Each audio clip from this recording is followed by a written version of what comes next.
The Griot. Sami is a popular master storyteller. He gives a tale of the water demon and Derele who became poor for a piece of ass.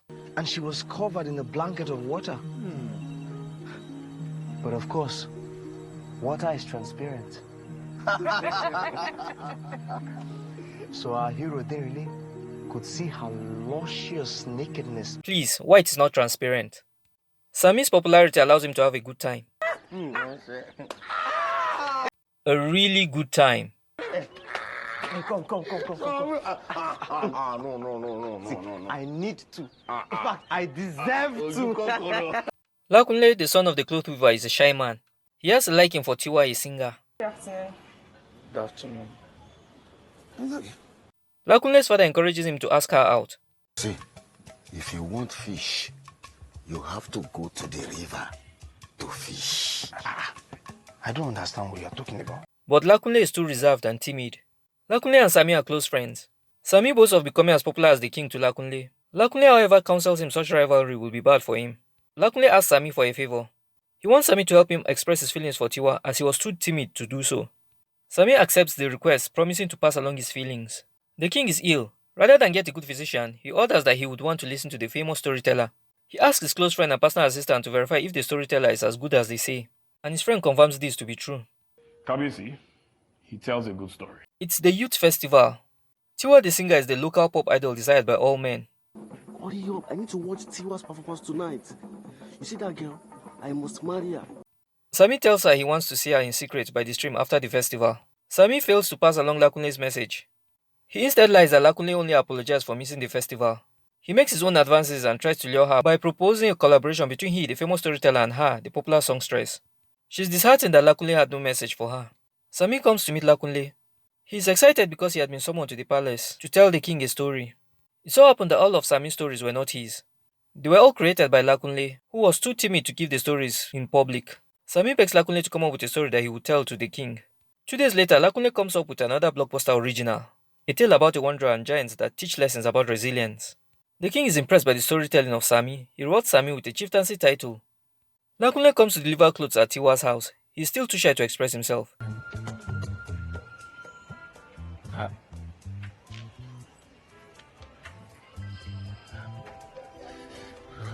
He inquires if Sami delivered his message. She says yes, but it was obvious to Lakunle that the right message was not delivered. He asks Sami about it. Are you sure you delivered the right message? Sami lies that he was doing his best to pass across Lakunle's feelings. Sami instead continues to make attempts at Tiwa to have her for himself, but Tiwa dislikes him. Lakunle's father is moody. He was displeased because he overheard Lakunle and Sami's conversation that revealed that Lakunle was the source of Sami's stories. Lakunle continues to pester Sami about Tiwa. Sami continues to discourage him, telling him to let go of his feelings for her. The king keeps thinking of more ways to reward Sami. Where is the Kabisi going with this? I want to reward him. Have you not done that already, Kabisi? Don't you think he deserves more? Tiwa comes to visit Lakunle. Lakunle was awkward. His father had to force him to stay. After what felt like hours, Lakunle managed to say it. That I liked you and I've always liked you. Tiwa also expresses she likes him. I like you too, Lakunle. I like you. She also tells him that Sami has been trying to keep them apart. Having confessed their love, they grow closer and sing.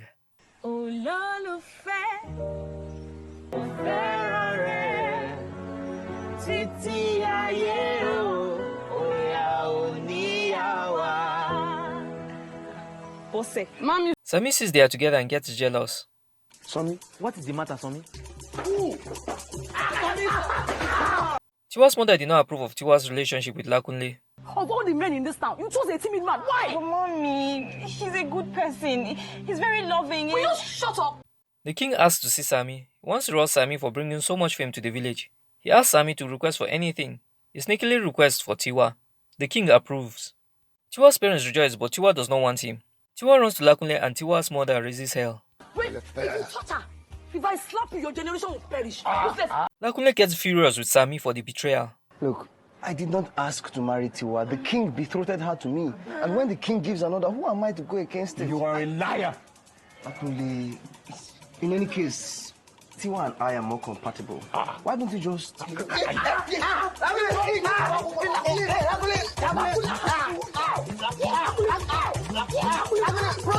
Sami's side chicks come to confront Tiwa.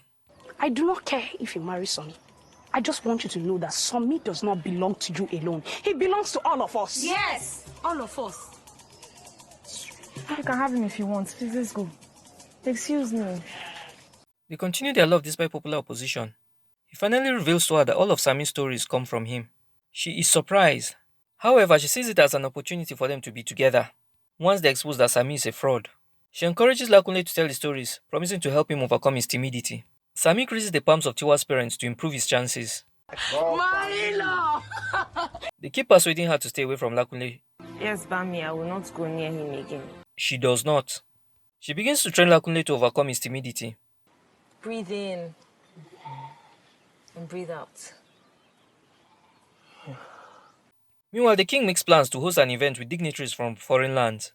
He requests that Sami prepare a story befitting for the celebration. Sami goes back to Lakunle in hopes of getting back into his good graces. Lakunle does not accept him or his bribes. Please go away. Lakunle completes his public speaking training.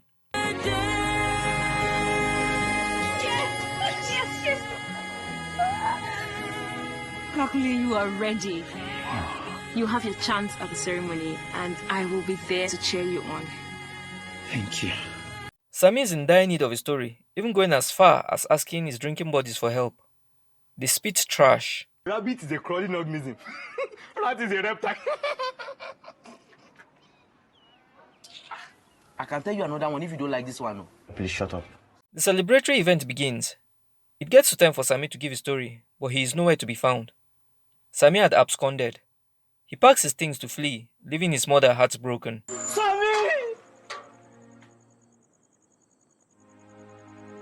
The king grows impatient, waiting. Lakunle overcomes his shyness and informs the king that Sami won't be coming because he has been the source of all the stories. The king gives him an opportunity to present, and Lakunle drops a blockbuster that wows the crowd.